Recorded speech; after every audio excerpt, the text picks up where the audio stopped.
Hi, this is ET. Some of the information presented here you can find at neckberg.com, and the rest comes from several other sources, including ET's own memory. This here is Bob Peoples. Bob was born 1910, 4 years before World War I, and he remains a legend in his home state of Tennessee and among anyone familiar with the history of strength. Bob Peoples was unique in that his phenomenal strength was demonstrated in just one lift, the deadlift. He pulled up 725 pounds, that's what, 329 kilos, and Bob weighed only 181 pounds, 82 kilos. That lift was so far ahead of anybody else that that record set in the late 40s, and he set it at a Methuselian age of 40. That lift, that record lift, was not equaled for a quarter of a century, and it never was even approached prior to the introduction of steroids. E.T. learned about Bob Peoples from strength oriented magazines that came out in the mid 1950s.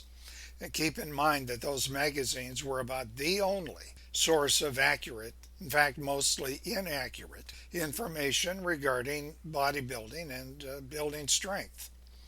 And keep in mind, too, that coaches of that period did not provide much, if any, useful information or encouragement, because up until the early 1960s, the then current understanding held that weight training would make you muscle bound. It would interfere with agility and quickness. Now, these are things that all weight trainers of the day, including ET, knew was total BS. Before getting into Bob's training routines, I need to point out something about genetics. Bob Peoples had the complete assembly to haul a heavy weight from the ground.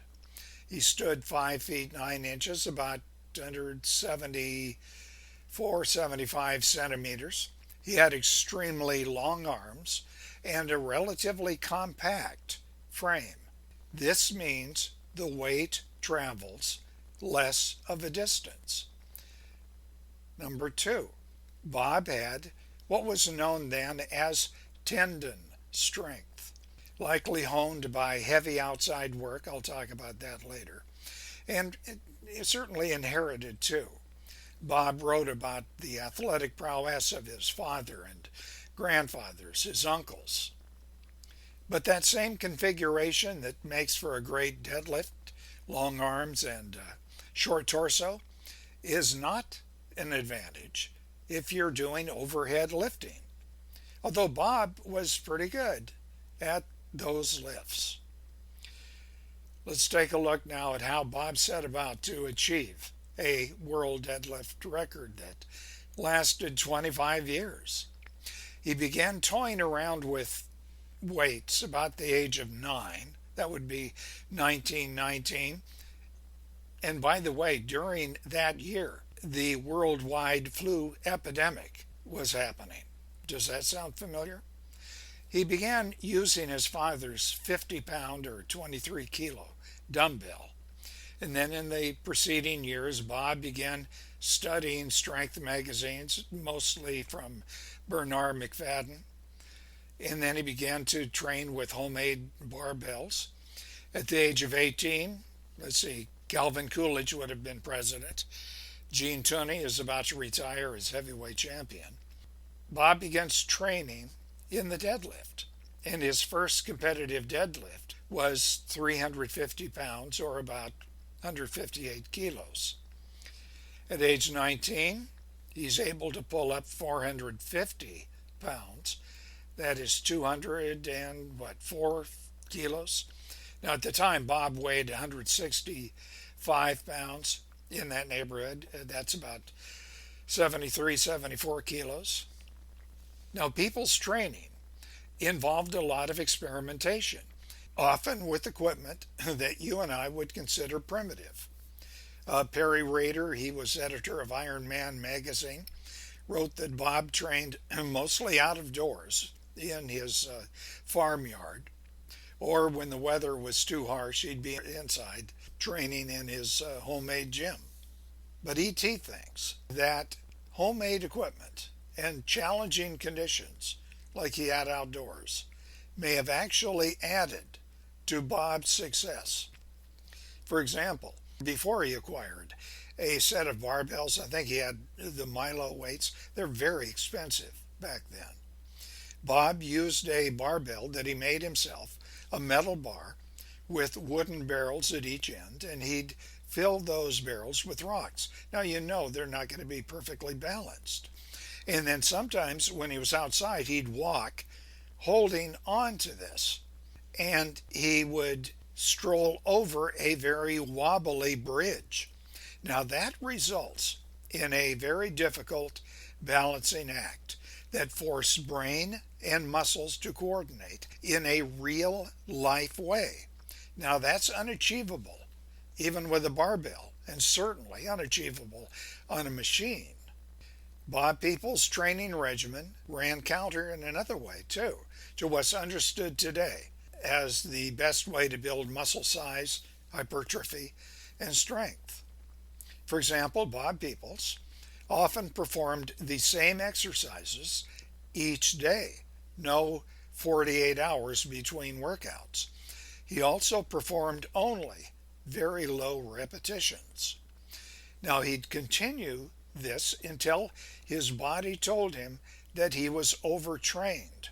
Now, Paul Anderson followed this same routine. Another example of how Bob's training deviated from what's practiced today. The so-called correct deadlift protocol today says this: you start the lift with your hips slow, you keep throughout the lift the back flat and the head lifted up and the lungs full of air. But Bob, in his book, The Development of Physical Strength, said this: he did the deadlift by breathing out, he would round his back, he would raise up his hips, and he would look down, then start lifting.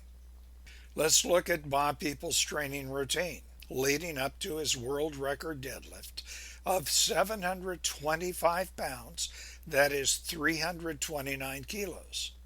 And he did his training either in his home gym that he called the dungeon or out of doors. And pay attention to this: Bob does the occasional supplemental lift when he feels that he needs it. He would do what he called deep knee bends with weights, in other words, squats, and overhead presses. And he did it because auxiliary muscles come into play on every exercise you do. And he did very low repetitions. What we do not know, at least E.T. does not know, how long did Bob rest between his sets? Let's look at a month that I have here of his routines prior to setting his first of several deadlift records.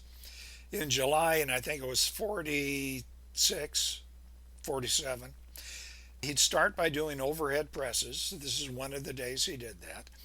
He's doing 3 repetitions, and I'm going to deal just in poundages, not kilos here. He starts out with 120 pounds, jumps 20 pounds to 140 pounds, then 160. These are all 3 repetitions. Then 180, then 3 repetitions of 200.